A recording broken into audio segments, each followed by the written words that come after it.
Well, a long winning streak may guarantee you a title fight in other divisions, certainly doesn't at 170 pounds. But now, with all the contenders behind him, there is one man left standing. It is this man, the #1 welterweight contender, now getting his shot at the dominant champion. And he believes without a shadow of a doubt that he is the best 170 in the world, and he is out to prove it right here, right now.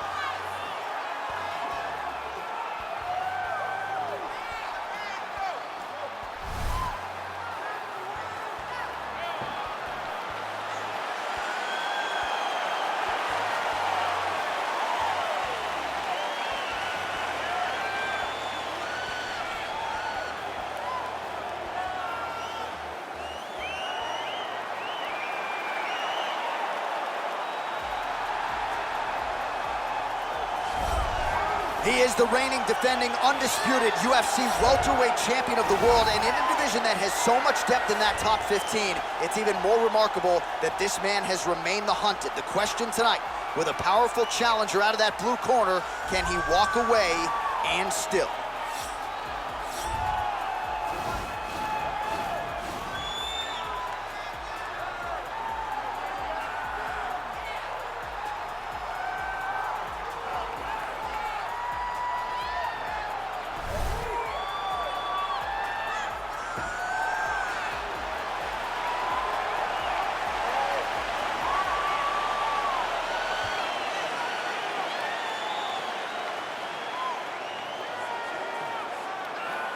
All right, now let's get you our tale of the tape for this welterweight championship fight. 3 years apart, with similar height and some differences in reach. Now for the introductions, here's Bruce Buffer.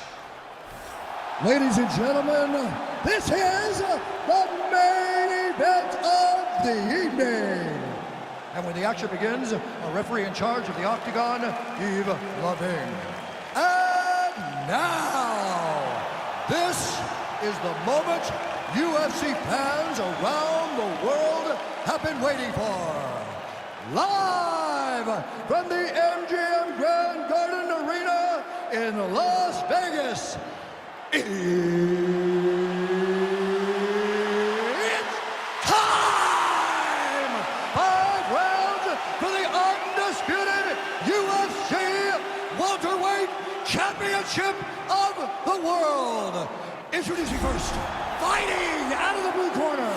This man is a mixed martial artist, holding a professional record of 14 wins, 2 losses. He stands 5 feet 11 inches tall, weighing in at 170 pounds. Fighting out of Perth, Australia. Presenting the challenger, Jack Della Maddalena. And now, introducing the champion, fighting out of the red corner. This man is a wrestler, holding a professional record of 24 wins, 1 loss. He stands 5 feet 10 inches tall, weighing in at 155 pounds. Fighting out of Makhachev, Russia, presenting the reigning, defending, UFC welterweight champion of the world, Makhachev.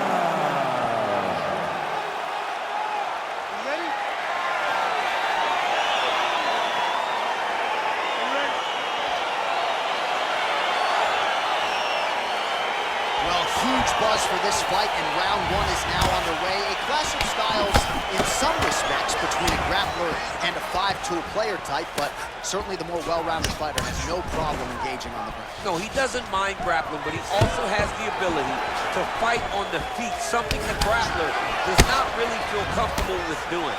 He seems to be behind the 8 ball a little bit, but let's see how he manages getting this fight to the ground.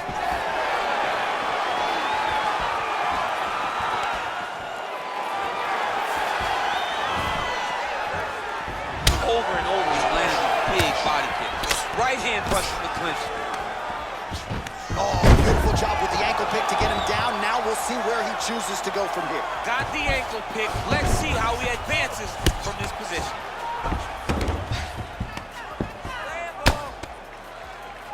Oh, his opponent's squirming like a fish out of water now. The ground and pound is on point.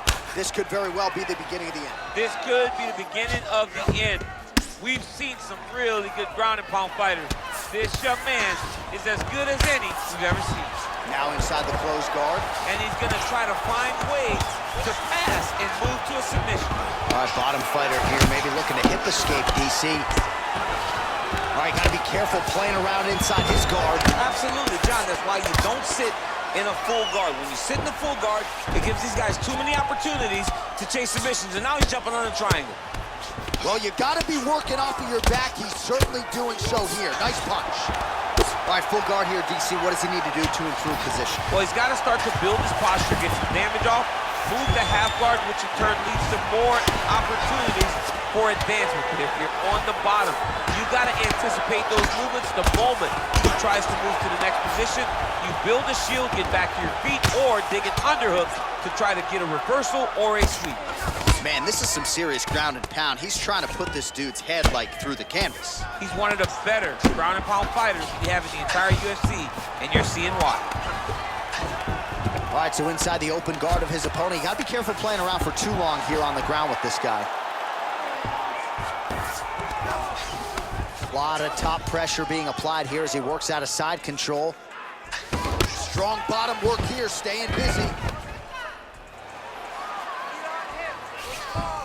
All right, he's sort of hanging out here unguarded, DC. Not sure if he's trying to bait him in or what, but not great body language here. 30 seconds now to go in the round. He passes to half guard. Keeping busy here off of his back. Nice offense from the bottom. Outstanding ground and pound here. Somewhat of a lost art in MMA, at least in terms of making sure that every strike counts. Not an issue for him. He's making every single one of them count. He is not pity-patting. He's not touching. Every punch that lands, he wants you to feel it. All right, let's take a look back at some of the replays from that last round. Unbelievable to see these high-level competitors get in each other's face, tuck their chin, bite down on the mouth guard, and just let it all hang out over the course of 5 minutes.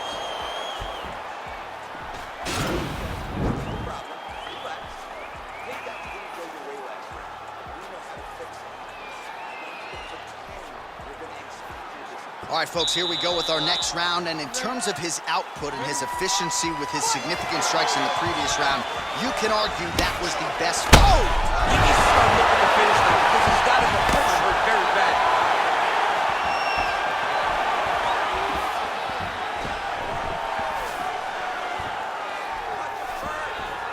All right, well, he's landed some good shots tonight, but there's no three-piece, there's no soda. More often than not, it's one and done.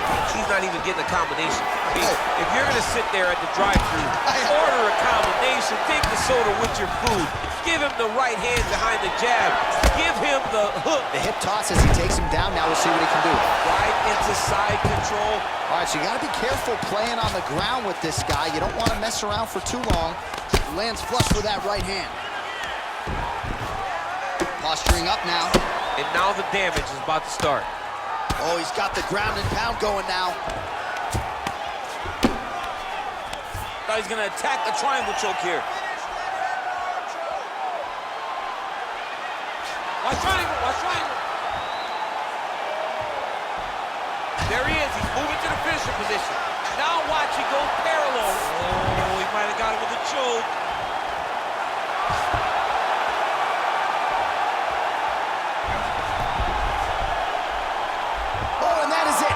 Choked him to sleep with the arm triangle. The moment he dropped his chest, it dropped all of his weight on his opponent's neck and put him to sleep. Jiu-jitsu practitioners around the world celebrating the effort of that young man tonight.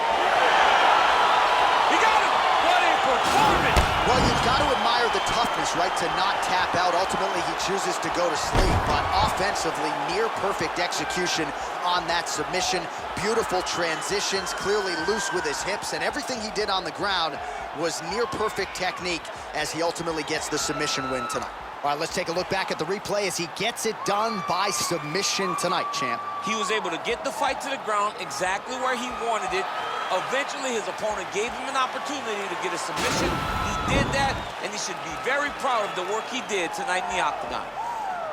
Ladies and gentlemen, referee Yves Levine has called a stop to this contest at 2 minutes, 11 seconds of round number 2, declaring the winner by submission due to an arm triangle choke